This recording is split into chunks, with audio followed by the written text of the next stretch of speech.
I've always used the code scanner transaction to search for ABAP code, but lately I've been getting incomplete or incorrect search results. In this video, I'll show you a reliable alternative.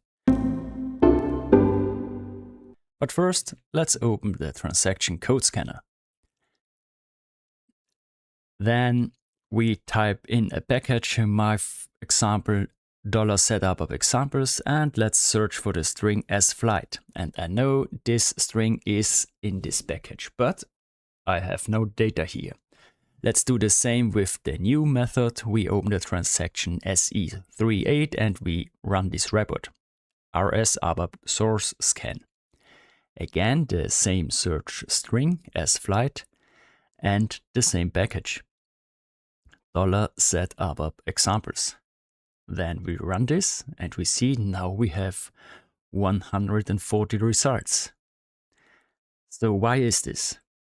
Let's look at this node and we see here the transaction code scanner is obsolete and is no longer recommended for use by SAP. The resolution is a new report, rs-abap source scan. But it's much easier to remember a transaction and you are much faster. So we create our own transaction with SE93. Then we type in our transaction code, set_search. We click on create. Then we type in a short description, ABAP search.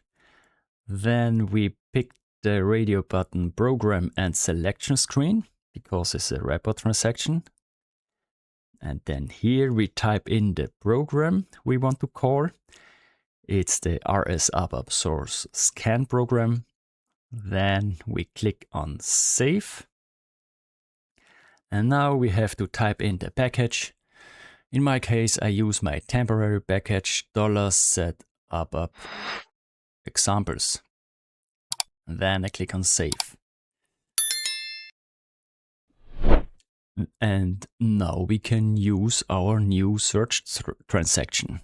So we type here set_search.